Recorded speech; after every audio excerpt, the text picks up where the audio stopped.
जय श्री महाकाल हरिहर। हर मानव जाति का जो परम लक्ष्य है वो है जीवन स्तंभ आधारित।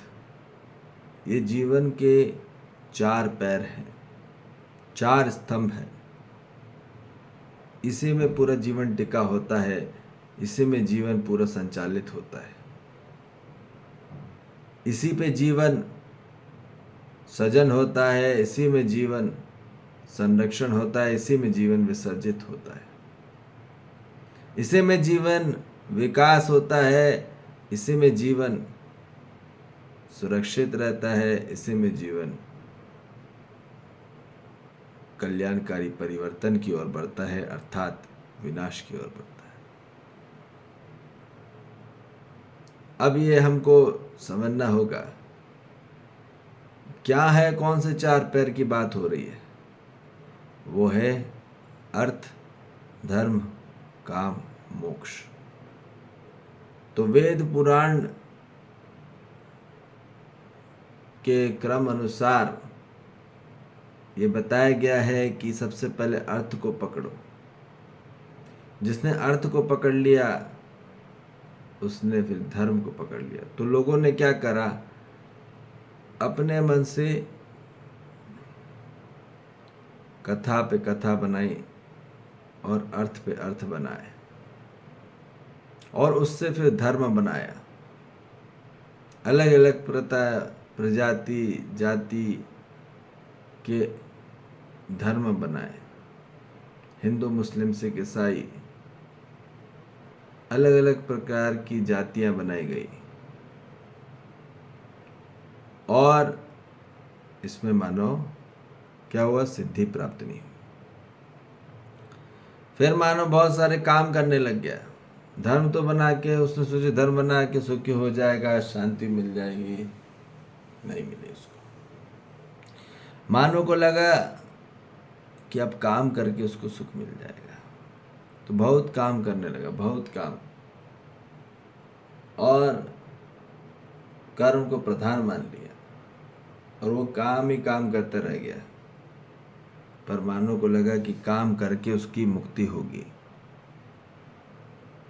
पर कोई मुक्ति नहीं हुई। काम करते करते आदमी खुद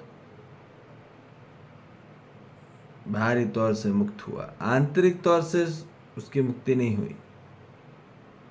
बाहरी तौर से आदमी सोचा मोक्ष का अर्थ है मर जाना। ना ना, ये गलत बात। जो इसमें जो क्रम बताया गया है वेद पुराण के अनुसार, वहाँ ये क्रम अधूरा है और दिशाहीन है और अव्यवस्थित है। तो इसलिए अब हमको ये समझना होगा कि वास्तविक जो अस्तित्व क्रम है शास्त्र अनुसार, वो सबसे पहले होगा हर मानव जाति में मोक्ष की प्राप्ति। आदमी को सबसे पहले मोक्ष की प्राप्ति चाहिए, मोक्ष होना जरूरी है। मोक्ष का अर्थ है भ्रम और भय से मुक्ति हो जाना। यही हर मानव जाति का पहला प्रथम परम लक्ष्य है। सबसे पहले मुक्ति चाहिए, इसलिए हर मानव जाति को आध्यात्मिक शिक्षा की अनिवार्यता है। जब तक मानव का अध्ययन नहीं होगा तब तक उसकी कोई भी आत्मा का अध्ययन नहीं होगा, तब तक उसकी आंतरिक स्वरूप से भ्रम और भय से मुक्ति नहीं होगी। क्योंकि जब तक भ्रम से मुक्ति नहीं होगी तब तक भय से मुक्ति हो नहीं सकती, ये बात निश्चित है। तो इसलिए अब हर मानव जाति को सबसे पहले मोक्ष की प्राप्ति होनी होगी, और मोक्ष का अर्थ है भ्रम और भय से मुक्ति। आंतरिक भ्रम और भय से मुक्ति होने के बाद ही मानव जाति में होगा धर्म की ओर बढ़ोतरी। मुक्त होके ही जुड़ता है आदमी। जब आंतरिक से मुक्ति नहीं हो पा रहा, खाक जुड़ेगा आदमी दूसरे के साथ। धर्म होगा पूरी संबंधों के साथ, हर तत्वों के साथ। इस पृथ्वी पे 5 तत्व है, जल है, अग्नि है, वायु है, धरती है, आकाश है, और सभी जीव जंतु संसार है, वनस्पति संसार है, खनिज संसार है, मानव संसार है, अभी जुड़ नहीं पा रहा उनके साथ। भेद पे भेद किया जा रहा है, लिखा वेद पर करता सबसे ज्यादा भेद। तो इसलिए अब हर मानव जाति को आंतरिक स्वरूप से मानव को क्या होना होगा? धर्म होना होगा, योग में होना होगा। तो मुक्त हो के ही सहज योग हो सकता है, जो बोला गया है पहले। जब आदमी आंतरिक भ्रम और भय से मुक्ति हो जाती है, तब वो सहजता पूर्वक जुड़ जाता है, धर्म हो जाता है। ठीक है, अस्तित्व तत्वों के साथ, असली तत्वों के साथ, वास्तविकता तत्वों के साथ, जो ब्रह्मांड में और सृष्टि में जो निरंतर और निश्चितता स्वरूप में विराजमान है और प्रयोजनशील है, इसके साथ मानव योग हो जाता है, एक हो जाता है, जुड़ जाता है, और यही धर्म है। जुड़ने के बाद ही उसको असली अर्थ की ज्ञान की प्राप्ति होती है। असली अर्थ की ज्ञान की प्राप्ति के बाद ही मानव जाति में होती है, प्रतीत होता है, असली ज्ञान प्राप्त होता है। तो ये बात हमको समझ में आ जाए कि मोक्ष की प्राप्ति होने के बाद ही उस सिद्धि को प्राप्त हो जाता है। मोक्ष की प्राप्ति ही सिद्धि प्राप्त कर लेना है, और सिद्धि प्राप्ति ही असली सुख है। ठीक है, सुख ही असली सिद्धि है। निश्चितता, निरंतरता, सही में एक में निरंतर होना चाहिए और निश्चित होना चाहिए सुख। ऐसा कभी खुशी कभी गम वाली बात नहीं है। होगा तो निश्चित होगा और निरंतर होगा, और एक की ओर बढ़ोतरी होगी। तो इसलिए मानव को समझदारी का कार्यक्रम अनिवार्यता है, तब जाके उसके जीवन में असली मोक्ष की प्राप्ति होगी। समझदार होके ही मुक्त होता है मानव, पर समझदार कहाँ हो रहा है? उम्र बढ़ रही पर समझ कहाँ आ रही मानव को? उलझ आ रही है, उलझता चले आ रहा है, वो समझता तो नहीं आ रहा है, वो उलझते चले आ रहा है। तो इसलिए मोक्ष पहले प्राप्ति अनिवार्यता है।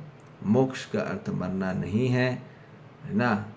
आदमी सुना मर ही जाओ, मोक्ष को प्राप्त हो जाओ, आदमी जल्दी आत्महत्या कर ले रहा है, जल्दी मर जा रहा है आदमी, लोग एकदम मुक्ति हो जाएगी।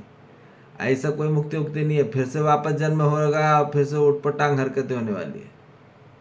तो इसलिए इस बार मानव बने हो तो अपनी अकल लगाओ और अपनी समझ बढ़ाओ।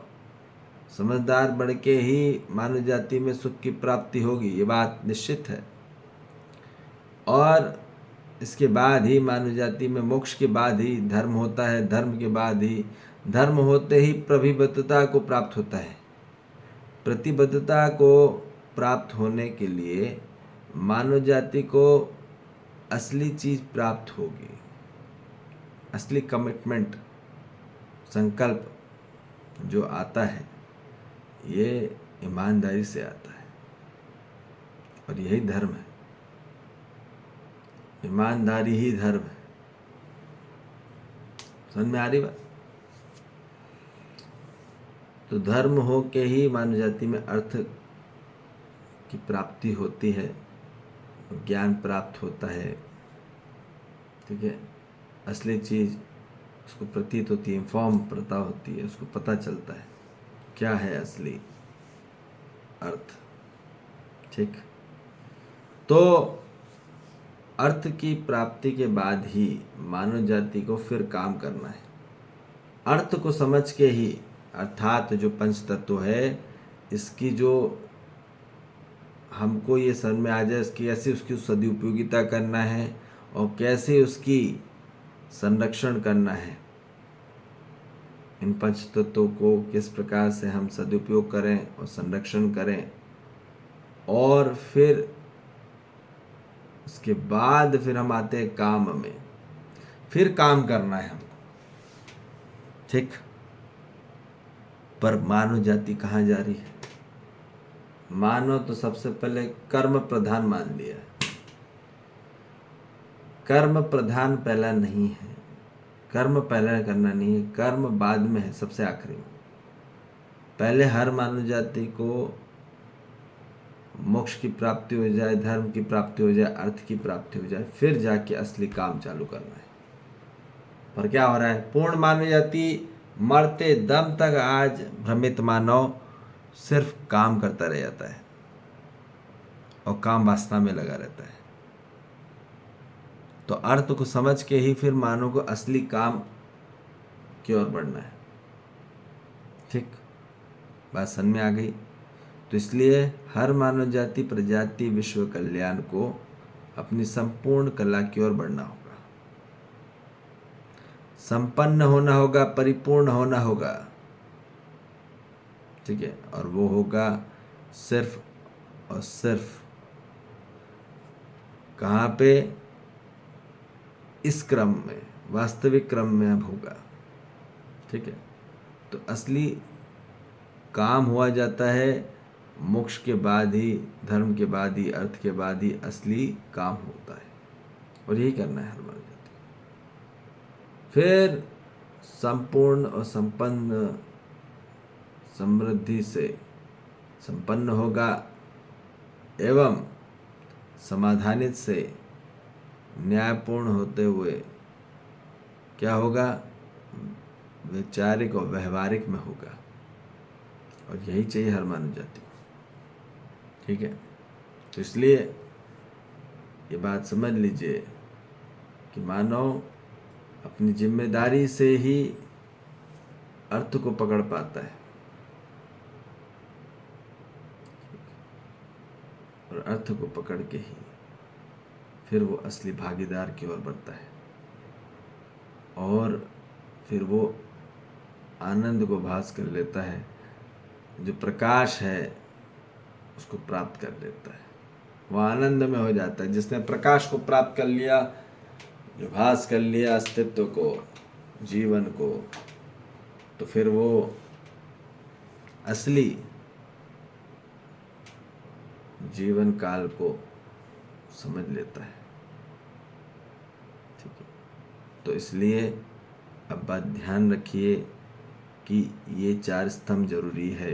आज मानो कि यदि जिसकी ज़िंदगी लड़खड़ा गई है, जिसकी ज़िंदगी को कुछ भी समझ में नहीं आया, रोते रह गए और रोते रह गए और रोते करवा रहे हैं, लोग रुला रहे हैं, खुद रो तो रहे हैं, रो रहे हैं, और मानव जाति पूरा जो भी गाने गाए जा रहे हैं, सब जितने भी, सब रोने धोने वाले गाने। ठीक है, इमोशनली वाले। क्यों? क्योंकि ज़िंदगी समझ नहीं आई। जब तक ज़िंदगी समझ में नहीं आएगी तब तक हर कर्म, हर कार्य उसके लिए कठिन है, बोझमय है, बर्डन है। जब तक मानव जाति को कुछ समझ में नहीं आ रही है, मानव जाति भ्रमित अवस्था में है, तो ये बात निश्चित है कि वो बोझ में ही रहेगा। ठीक है, इसलिए हर मानव जाति को क्या होना है, संपूर्णतः स्वरूप में स्वतंत्र होना है। ठीक, स्पष्ट होना है, सटीक होना है, सरल होना है। ठीक, संघर्षता में नहीं, सरलता में अपना जीवन व्यतीत करना। ठीक है जी, तो इसलिए ये क्रम होगा, और यही क्रम चाहिए हर मानव जाति को। ठीक है जी, जय श्री महाकाल, हरिहर।